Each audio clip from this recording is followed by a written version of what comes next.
Good morning, everyone. We all think we know what addiction looks like. It's the person who can't put down the bottle, the cigarette, or a phone. But addiction isn't just about substances or behaviors. It's about the patterns we fall into, the things we turn to in an attempt to escape, cope, or fill a space that feels too empty or painful to face.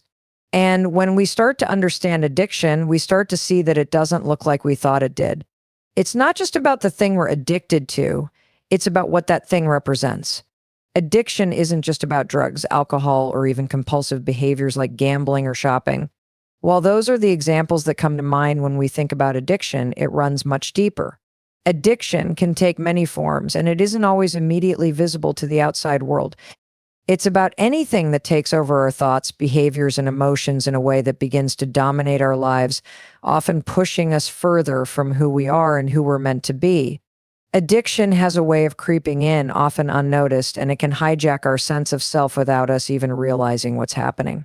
At its core, addiction is a pattern of behavior where something outside of us becomes the focus. This could be substances, yes, but it could also be work, food, approval from others, social media, or even a certain mindset. It's that feeling of being pulled towards something again and again, even when we know it's not good for us, or even when it's no longer serving us in the ways it once did. It's the way we begin to believe that we need something external to feel whole, to feel enough, or to feel good about ourselves. What makes addiction particularly insidious is how it starts off so subtly. It doesn't always begin with something that feels destructive or harmful. Sometimes it starts with something that feels safe, comforting, or even exciting. It might be the occasional glass of wine to unwind after a long day, or the thrill of checking our phone for new notifications. But over time, these small behaviors can grow in strength and frequency.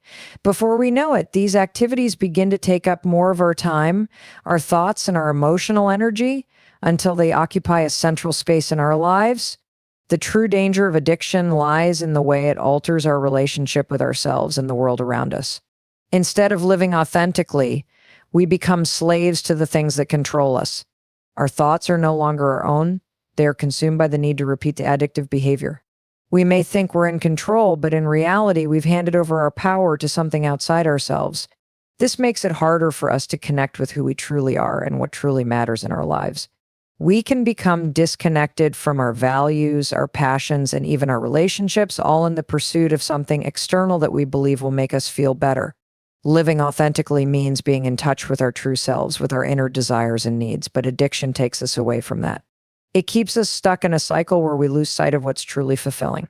And that's the real tragedy of addiction. It's not just about the behaviors or substances themselves, but the way they prevent us from showing up as the person we were meant to be.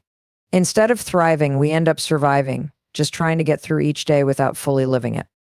Addiction operates within the illusion of control, a deceptive and powerful force that convinces us we are in charge when, in fact, we are being controlled. It's easy to believe that we are the ones making the decisions, that we are choosing the behaviors we engage in, but addiction twists that narrative.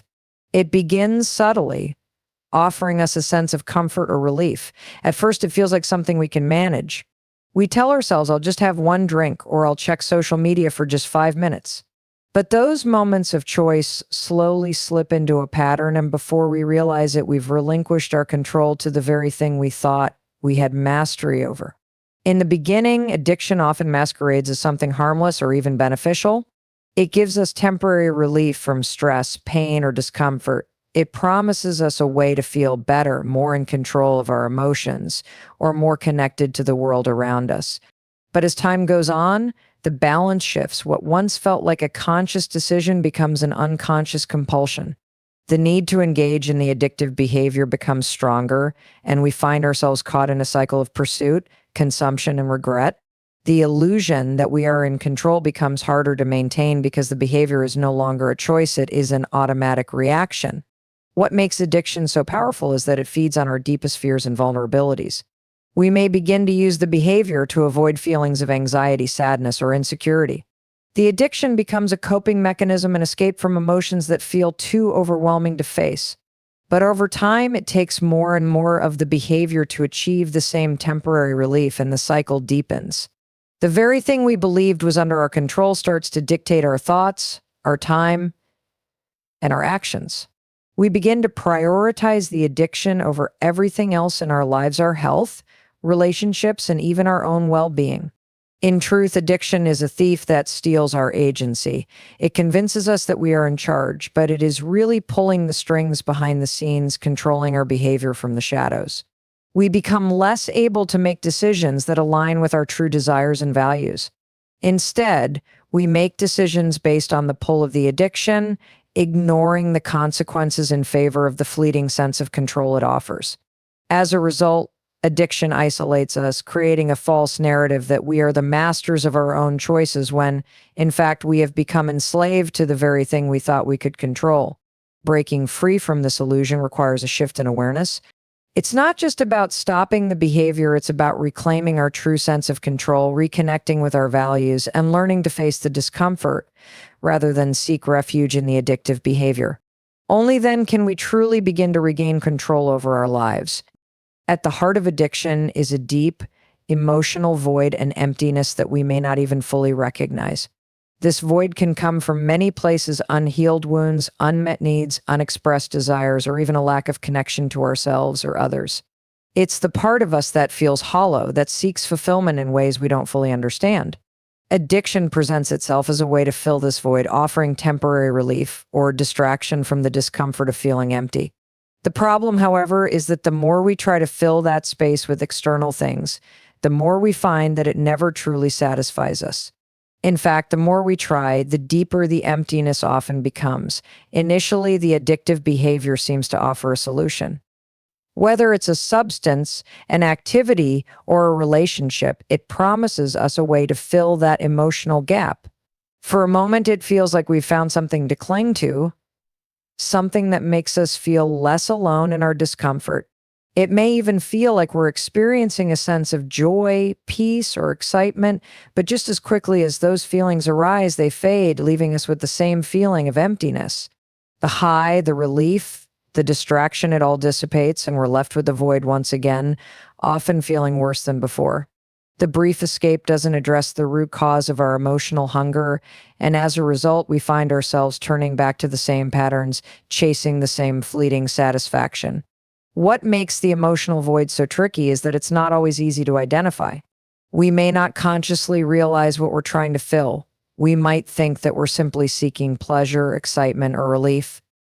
But underneath, there's a deeper longing for connection, for understanding, for a sense of purpose or self-worth. The addictive behavior becomes a coping mechanism, a way to avoid confronting the uncomfortable feelings that arise from this emptiness. It's easier to reach for something external than to sit with the vulnerability of feeling incomplete or uncertain.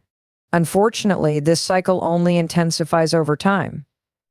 As we continually seek to fill the void with things that can never truly satisfy us, we become more disconnected from ourselves. The pursuit of external fixes leads to a disconnection from our inner truth, and we begin to lose sight of what truly nurtures our well-being. We may convince ourselves that more of the same will eventually fill the gap, but it never does.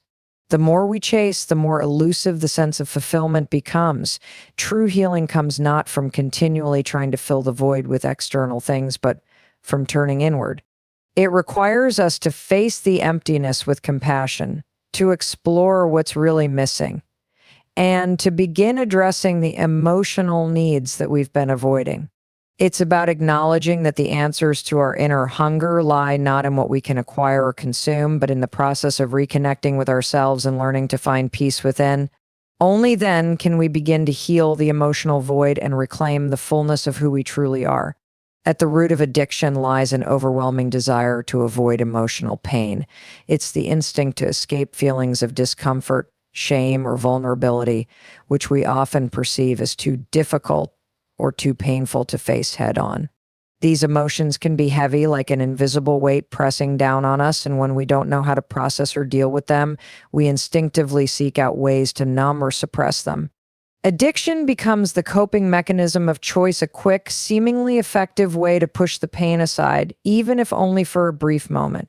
The drive to avoid pain can manifest in countless ways, depending on the nature of the addiction. For some, it may be a substance that dulls the senses or produces a sense of euphoria. For others, it may be a behavior or activity like excessive work, social media use, or gambling. In these moments, the addiction promises relief, a break from the emotional turmoil we might be experiencing. It gives us a momentary escape, a temporary reprieve from the discomfort of facing our emotions. However, the relief it offers is fleeting. No matter how much we try to indulge in the addictive behavior, it can never fully erase the pain or fill the emotional void. The high fades, and we're left with the same unresolved feelings, often compounded by a sense of guilt or shame for turning to the very thing that doesn't solve the problem. In many ways, addiction is like a bandage that temporarily covers the wound, but it doesn't heal it. We may convince ourselves that we can handle the pain next time or that we'll be able to stop when we're ready, but the reality is that the more we turn to the addictive behavior to avoid the pain, the deeper the emotional wound debate. The unresolved emotions keep piling up, and we're left trapped in a cycle where we're continuously running from ourselves. The avoidance becomes more ingrained, and it becomes harder to break free from the behaviors that no longer serve us. Addiction also thrives in vulnerability in the places where we feel weakest. When we feel rejected, unworthy, or unlovable, the instinct is to hide those feelings away to protect ourselves from further hurt. We might turn to the addiction as a way to shield ourselves from having to confront those painful truths. Yet, this only strengthens the grip of the addiction, because the more we avoid facing the emotional pain, the more we reinforce the belief that we aren't capable of handling discomfort in healthy ways. What makes this cycle so difficult to break is that emotional pain, by its very nature, feels overwhelming and intolerable. We often don't have the tools or the support to deal with it head on. So we seek out the easiest, quickest fix to alleviate the distress. But in the long run, addiction only deepens the wound. It masks the pain, but it doesn't heal it. True healing comes from developing the courage to face our emotions, to allow ourselves to feel the pain without running from it.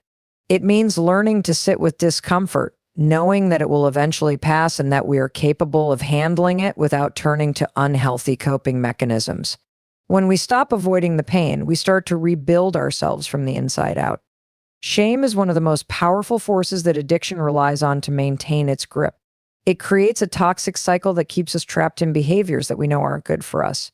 At its core, shame tells us that we are not enough, that we are somehow broken or unworthy, and that the addiction is a reflection of our failure as human beings. We start to believe that our worth is tied to our ability to control the behavior, and when we inevitably slip back into old patterns, shame intensifies, reinforcing the belief that we are not capable of change or growth. This belief in our own inadequacy feeds the addiction, making it even harder to break free. When we give in to addictive behaviors, we often feel a sense of guilt or regret afterward. But what's more dangerous than the guilt itself is the shame that follows. Guilt says, I did something wrong, but shame says, I am something wrong.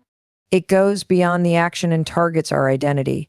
We begin to internalize the idea that we are failures, unworthy of success, happiness, or even self-love.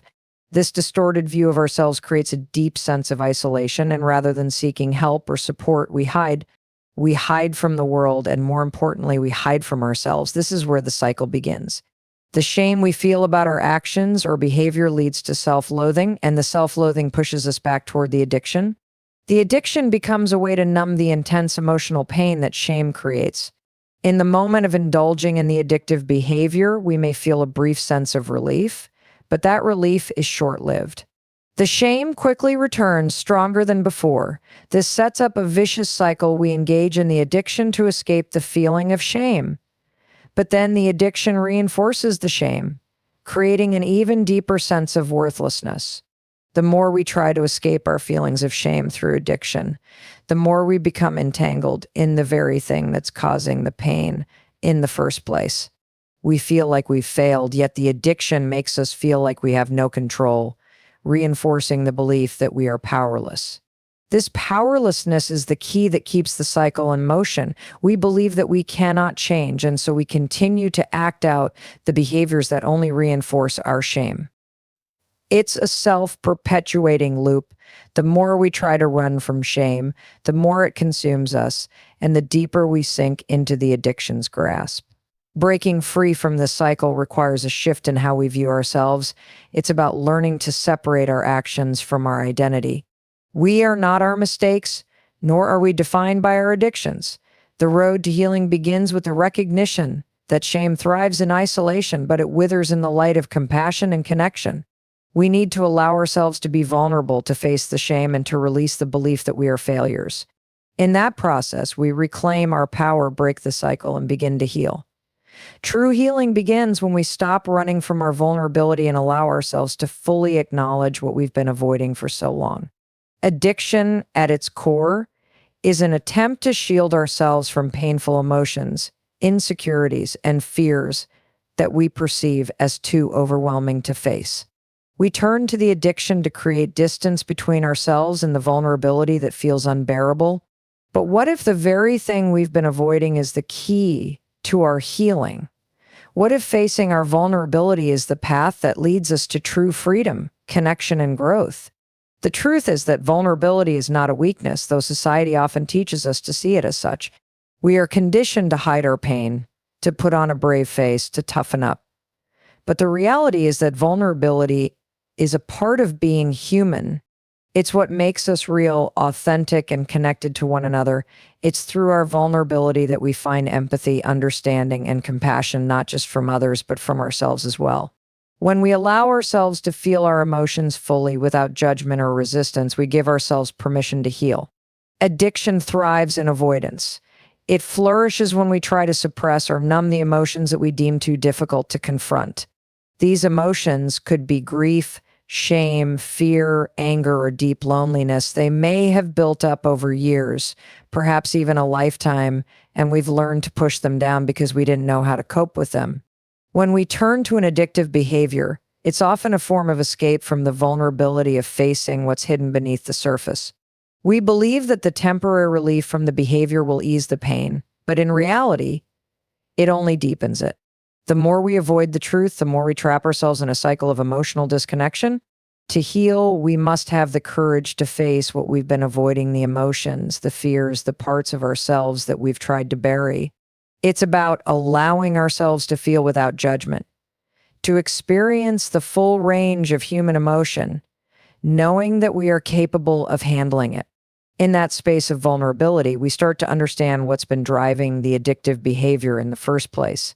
We realize that the addiction wasn't the problem, but rather a coping mechanism, a way to avoid feeling the deeper emotional pain. When we embrace vulnerability, we begin to release the shame that has kept us stuck in the cycle. We recognize that our struggles don't define us. We are not our addictions or our past mistakes. We are human with the capacity to heal and grow. As we open ourselves to feeling fully, we allow ourselves to process our emotions in a healthy way, finding release, healing, and ultimately peace. True healing comes when we stop avoiding what's painful and instead face it with love, compassion, and acceptance. In doing so, we reclaim our power, our authenticity, and our capacity to live a life of wholeness. We often believe that addiction offers us a sense of safety, a way to shield ourselves from the uncertainties and discomforts of life. It becomes a familiar crutch, something we can lean on when the world feels overwhelming or when emotions feel too intense. We convince ourselves that the addiction provides a sense of control, that it offers us a predictable escape from the chaos and unpredictability that we fear. But the truth is that addiction doesn't provide safety. It keeps us trapped in a state of constant fear, uncertainty, and numbness.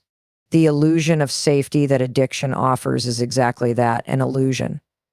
In the short term, addiction can feel like a form of refuge. It promises us relief from the anxiety, stress, or emotional pain that we face on a daily basis. Whether it's through substances, behaviors, or distractions, we turn to the addiction with the belief that it will protect us from the intensity of life's challenges. It seems like a safe haven, a place where we can retreat, even if only for a little while. But the momentary comfort it provides is only temporary. The more we turn to the addiction, the more it chips away at our ability to cope with discomfort in healthy ways. What begins as a means of seeking relief becomes a prison, one where we're constantly running from our true emotions and the realities of our lives. The real danger of addiction is that it keeps us from experiencing life fully. Rather than learning how to sit with discomfort, we become conditioned to run from it. Every time we face an unpleasant emotion or an uncertain situation, the instinct is to reach for the addictive behavior to numb or distract ourselves. In doing so, we miss the opportunity to grow, to process, and to learn how to navigate life's inevitable challenges. The more we rely on the addiction to protect us, the more we reinforce the belief that we can't handle discomfort or uncertainty without it. This creates a vicious cycle where the addiction grows stronger and the ability to cope with life's difficulties devastating. True power lies not in avoiding discomfort, but in learning to sit with it. It's about understanding that pain, fear, and uncertainty are natural parts of the human experience. They don't need to be feared or avoided. In fact, it's through facing these uncomfortable emotions that we develop resilience, emotional intelligence, and inner strength. When we allow ourselves to feel our emotions without reaching for something to numb them, we begin to realize that we are more capable of handling discomfort than we ever imagined. Breaking free from the illusion of safety that addiction provides means embracing vulnerability, uncertainty, and discomfort. It means recognizing that real safety doesn't come from avoiding life's challenges, but from knowing that we can handle whatever comes our way. When we stop running from discomfort, we begin to reclaim our power, our freedom, and our ability to live authentically. The real safety comes from trusting ourselves to navigate life's ups and downs without needing to rely on something external for relief. True healing begins when we stop seeing discomfort as something to fear and start viewing it as an opportunity to grow.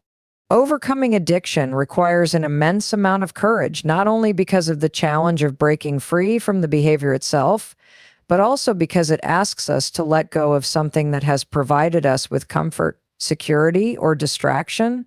Addiction becomes a crutch, something we lean on when life feels overwhelming or when our emotions seem too much to bear. It becomes a safety net, however false it may be, offering a temporary escape from pain, stress, or feelings of inadequacy. Letting go of that addiction means letting go of the one thing we've come to rely on, even when we know it doesn't serve our highest good. This is where the real courage lies, not in simply stopping the behavior, but in releasing the false sense of safety and control that the addiction provides. The act of letting go is an incredibly vulnerable one. When we take away the addiction, we are left with ourselves, our raw emotions, our uncertainties, and all the discomfort we've been running from. For so long, the addiction has shielded us from these feelings, but without it, we are forced to face what we've been avoiding. It can feel like we are stepping into the unknown, and that uncertainty is often more daunting than the addiction itself. We might wonder if we are strong enough to handle the pain, the fear, or the vulnerability that arises in its absence. But the truth is that this is where the strength lies, in the ability to face discomfort without relying on external crutches. Letting go of the addiction also means confronting the deeper truths we've been avoiding. We may realize that the addiction was not just a way to cope with external stressors, but a way to avoid internal wounds, feelings of shame, loneliness, or inadequacy. The courage to let go is not just about breaking the habit, it's about facing the parts of ourselves we've tried to hide. This requires a level of vulnerability that can be terrifying, but it is through vulnerability that we find our strength. When we allow ourselves to feel the discomfort and uncertainty without running away, we begin to trust that we can handle it. We start to realize that our worth is not tied to the addiction or the behaviors we've used to cope. True recovery from addiction is about much more than simply breaking a habit. It's about rebuilding the fundamental connections that we've lost along the way, connections to ourselves, to others, and to the world around us. Addiction often isolates us. It pulls us away from the relationships and experiences that truly nourish us, keeping us stuck in a cycle of self-doubt, secrecy, and disconnection. When we're caught in the grip of addiction, we begin to forget who we really are, what we really need, and how to nurture healthy connections with the people we love. Recovery isn't just about removing the addictive behavior, it's about reconnecting both with ourselves and with the people who can offer us the support and understanding we need to heal. The first and most important connection that needs to be rebuilt is the one with ourselves. Addiction can cause us to lose touch with our own emotions, desires, and needs. We become disconnected from our inner truth, and we start to rely on external sources, whether substances or behaviors, to fill the void we feel inside. Recovery begins when we start to listen to ourselves again, to tune into our feelings and needs with compassion. Rebuilding this connection requires us to be vulnerable, to accept the parts of ourselves that we may have neglected or rejected. It's about rediscovering our sense of worth and learning to trust ourselves once more. When we reconnect with who we are, we can begin to move forward with a clearer sense of purpose and direction. But recovery is not just an internal process, it's also about the relationships we build with others. Addiction thrives in isolation, and healing requires the presence of vulnerable, supportive relationships. We need people who can hold space for our pain, who can listen without judgment, and who can offer encouragement without trying to fix us. These connections provide the safety we need to open up, to face our vulnerabilities, and to share our journey without fear of rejection or criticism. True change happens when we feel seen, heard, and understood by others.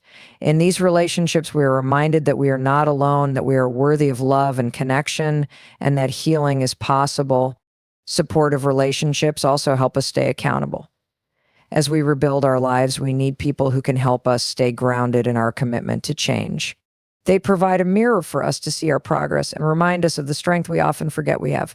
The act of being vulnerable with others, sharing our struggles, fears, and triumphs builds a sense of community and belonging that is essential for lasting recovery.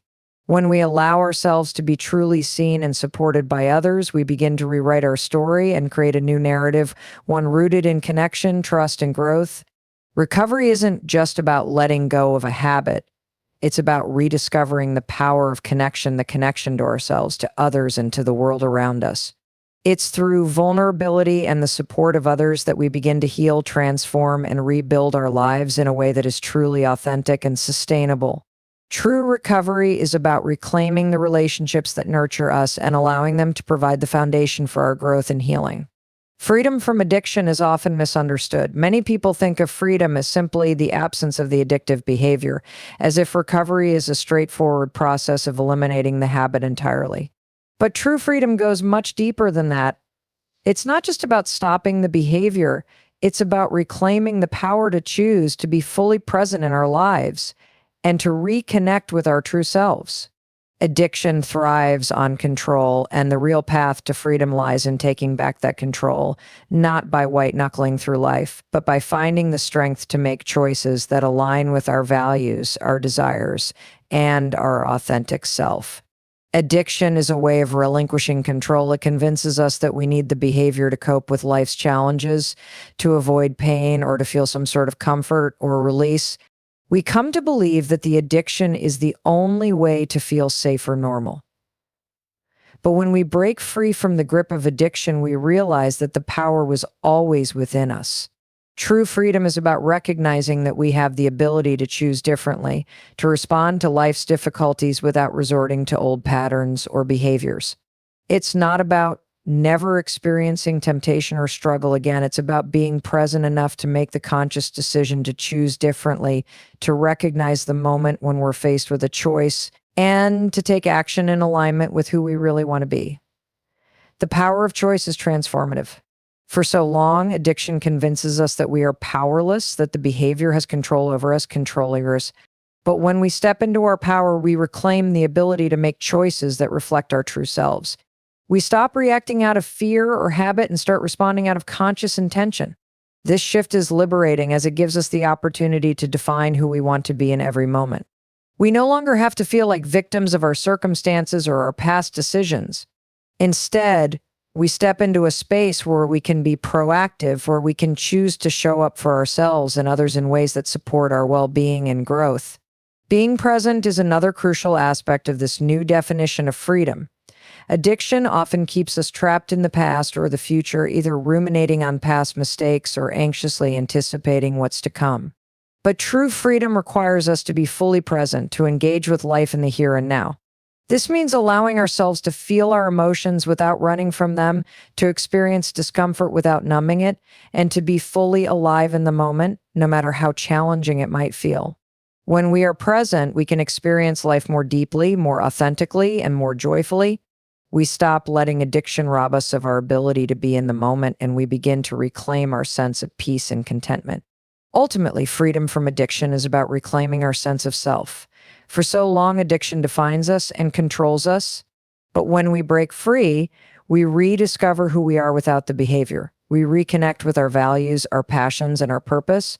We find a new sense of clarity and alignment, and we begin to live in a way that feels true to who we've always been underneath the addiction. Freedom in this sense is not just the absence of a behavior, it's the presence of choice, of awareness, and of a deep, unapologetic connection to our true selves. In conclusion, true freedom from addiction is not a simple matter of stopping a behavior. It is a profound journey of reclaiming control over our lives, reconnecting with our authentic selves, and embracing the power to choose. Addiction, though it may promise comfort or security, ultimately keeps us trapped in cycles of fear, shame, and disconnection.